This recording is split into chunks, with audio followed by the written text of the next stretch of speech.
Hi, in the last video I showed you how to extract functions into static methods in the controller and in the utils class.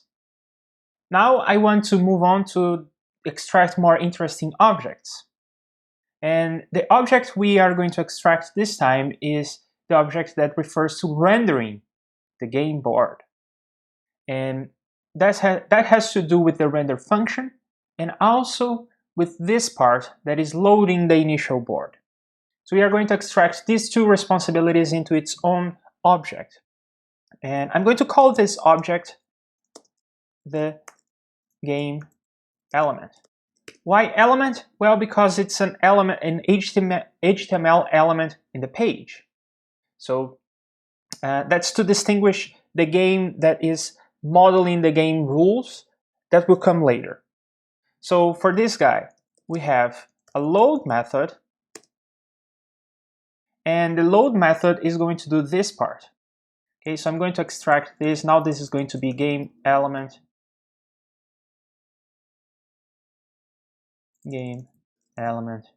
load. And notice that here I'm referring to an instance of game element. That is because in theory you could try to load multiple games on the same screen. Suppose you have some sort of multiplayer thing that you want to render two games in the same screen. So different from the controller that had only static methods, this time I do want to have some object here. So for the moment, I'm just going to have game element at the top level. And of course, I need to declare this after the definition of the class. So I'm going to do it down here. And it's a constant because after I define the game element, it's the same. I'm never changing it. I mean, I can ask it to render again and everything, but the loading of the board only happens once, and that's when this happens, and that's the end of it. So when the page loads, now it takes this game element, that's an instance of this class, and calls load on it. And as I said, you could try to load multiple game elements on the same page. So instead of just hard coding that it needs to render in the body, I'm going to extract this into a target element.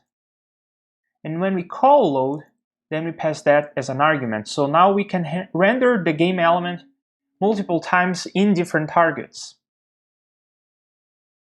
And I'm also going to store this target for later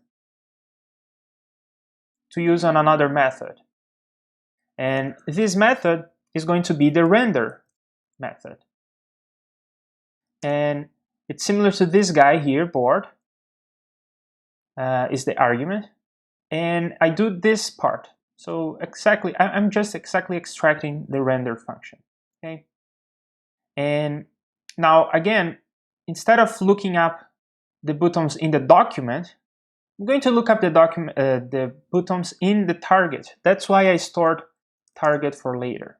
Okay, so now when I load, I remember the target on which this element loaded, and then I can look up buttons in that target. So if there are multiple games, then I would be looking up, if there are multiple games in the same screen, I would be looking up the buttons in different targets. Maybe I would need to change this to not look by ID, but look by some other attribute, but we are not going there.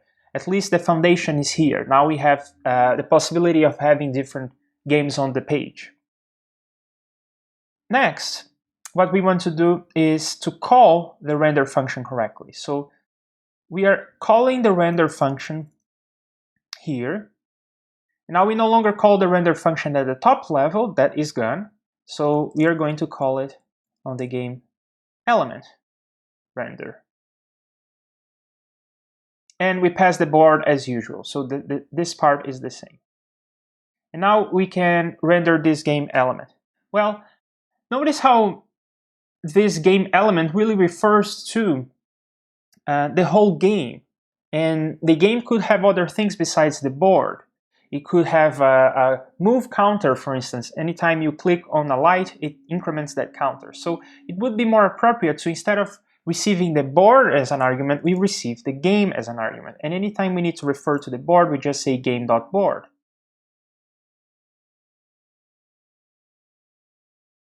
Okay? And now when calling render, we don't need to call it with the board, we call it with the whole game. That is a more principled way of rendering. Another thing I need to change before I test this in the browser is that when we were using document, it had this getElementById method, but the target is the result of query selector here in this case.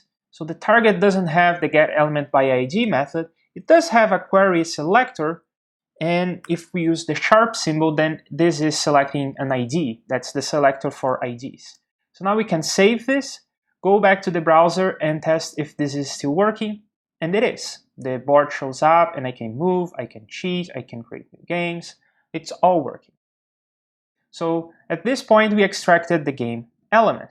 There is one more object we want to extract here, and that is an object that is capable of talking to the server. So you can notice here in our controller, we are talking to the server and we are calling the rendering and we are waiting and pulling, and the controller is doing too much. It knows how to talk to the server, how to talk to the elements. It knows too much. So we are going to extract an object that has the purpose of communicating to the server. And that is the topic of our next video.